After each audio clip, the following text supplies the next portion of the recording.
The venerable Stoic philosopher Epictetus once observed that we should keep company only with those who uplift us, whose presence calls forth our best.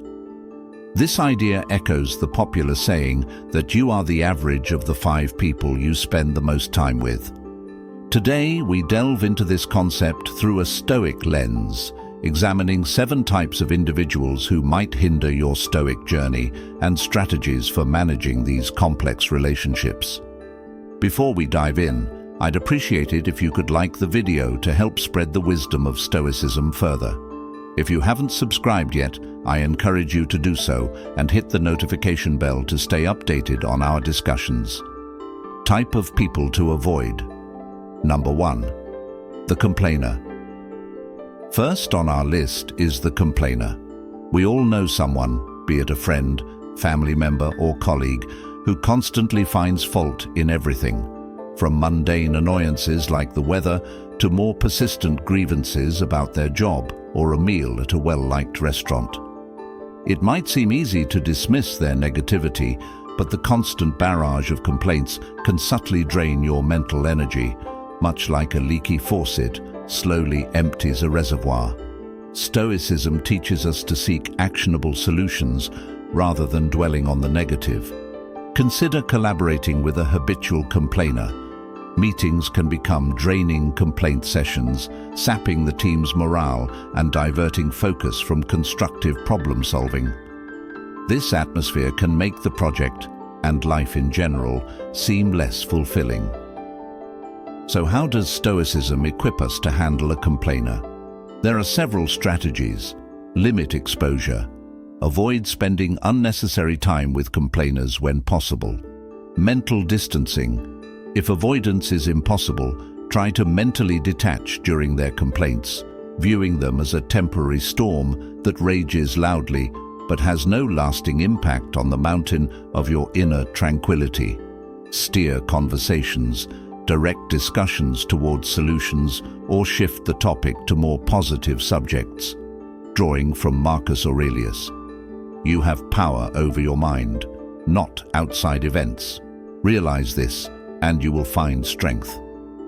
Type of people to avoid. Number 2. The drama magnet. Picture your life as a ship serenely sailing through calm waters, only to encounter the disruptive whirlpool of the drama magnet. These individuals seem ensnared in an endless cycle of crises, conflicts, and controversies, and they possess a disconcerting talent for dragging others into their vortex of chaos. Initially, their vibrant energy might seem appealing, mistaken for passion. However, it quickly becomes apparent that being in their orbit is akin to steering a ship through a tempest, both exhausting and perilous. The complexity in dealing with drama magnets lies in the infectious nature of their chaos, where their emergencies begin to feel like your own.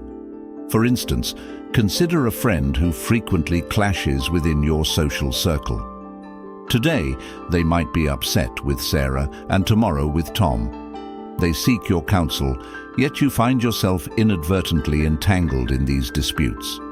To address this, employ reflective listening. Echo their sentiments back to them to offer support without involvement in the drama. For example, if they express betrayal by Sarah, you might say, "So you're feeling betrayed by what Sarah said?" Alternatively, becoming selectively unavailable can be a profound application of Stoic wisdom, valuing your time and peace. Create periods of focused solitude where you are unreachable, dedicating yourself to your tasks or personal growth. Seneca teaches us to enjoy the present without anxious dependence upon the future, a sentiment invaluable for dealing with drama magnets. Focus on the present, control your environment, and maintain the tranquility of your voyage away from chaotic whirlpools. Type of people to avoid. Number 3. The naysayer. Imagine you are an artist, your life a canvas, each stroke adding color and depth.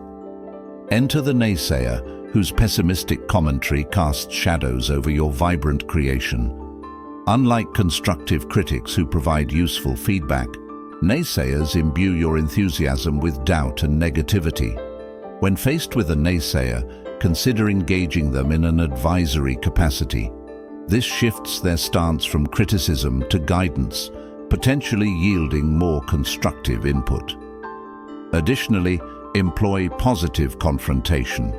Challenge their skepticism with requests for solutions. For instance, if they doubt your career change, ask, "What steps do you think one could take to successfully transition careers?" Epictetus said, "We have 2 ears and 1 mouth so that we can listen twice as much as we speak." Use this Stoic guidance to discern between valuable advice and mere pessimism. When naysayers attempt to dull your canvas, step back, listen, reflect, and continue to paint your life with colors that resonate with you. Do not let anyone reduce your masterpiece to a monochrome scene. Type of people to avoid. Number 4. The victim. Consider life as a chess game, where each player strategically uses their pieces with the goal of checkmating the opponent. In this analogy, the victim blames the board, the pieces, or their opponent for every setback, casting themselves as perpetually checkmated by external forces rather than their own decisions. Their narrative becomes a relentless saga of misfortunes, where they are the helpless protagonist, claiming, "I can't get ahead in my job because my boss dislikes me," or "I can't get fit because of my genetics." It's important to differentiate between those genuinely facing adversity and those who use circumstances as an excuse to shirk responsibility. You may find yourself cast as the rescuer in their never-ending drama, like spending hours listening to someone blame all their relationship failures on others. This not only consumes your time, but might also subtly influence you to adopt a similar mindset. To interact wisely with a victim, Stoic principles suggest setting firm boundaries to safeguard your mental health. Practice compassionate detachment. Offer empathy and support, but avoid trying to solve their problems for them. Marcus Aurelius advised, "The best revenge is to be unlike him who performed the injustice." If drawn into a victim's narrative, resist becoming one yourself. Control your game, make strategic moves, and focus on personal growth and wisdom, not resentment or pity. Type of people to avoid. 5. The toxic positivist. The toxic positivist is ever radiant, promoting relentless optimism even when it's inappropriate. They might dismiss your struggles with platitudes like, "Just be happy," undermining the validity of your feelings. Imagine your life as a garden. While it contains flowers, it also harbors weeds and pests. The toxic positivist, however, focuses solely on the flowers, ignoring any signs of trouble. When dealing with hardships like a tough breakup, their advice often feels dismissive and overly simplistic. This brand of positivity overlooks the complexities of human emotions and life's genuine challenges. To counteract this, initiate discussions that acknowledge both positives and challenges. For instance, if they prompt you to see the bright side, affirm your appreciation for the good while acknowledging your right to feel distressed. Employ emotional granularity to recognize and articulate a spectrum of feelings, which can be empowering. Seneca once said, "True happiness is to understand our duties toward God and man, to enjoy the present without anxious dependence upon the future." This statement highlights the importance of balance. A Stoic approach embraces life's full complexity with equanimity, recognizing that a healthy emotional garden requires both sunshine and rain. So, the next time a toxic positivist tries to overshadow your concerns with unchecked cheerfulness, remember the necessity of a balanced emotional ecosystem and cultivate your garden accordingly. Type of people to avoid. Number 6. The manipulator. Envision your life as a movie where you're both the protagonist and the screenwriter, with a clear vision for your narrative's progression and climax. Enter the manipulator. a covert figure who subtly rewrites your script, altering the plot without your consent. These individuals excel in emotional and psychological strategies, employing flattery, guilt, or deceit to bend your actions to their advantage. Consider a friend who habitually insists you pay for dinners, leveraging your success to make you feel obligated, saying, "You know I've been having a rough month, and you're so successful. It wouldn't mean much to you, but would make my day better." Eventually, you realize your generosity is being exploited, yet addressing this feels awkward because they've framed their requests as favors. Dealing with a manipulator requires careful and strategic responses. One effective method is fogging, agreeing with any truthful elements in their statements while resisting emotional manipulation. For instance, if they suggest you should pay for dinner because of your success, you might agree that you've done well, but assert that the bill should be split as usual. Setting firm boundaries is another crucial strategy. If a manipulator pressures you to lend money or take on uncomfortable tasks, confidently say no.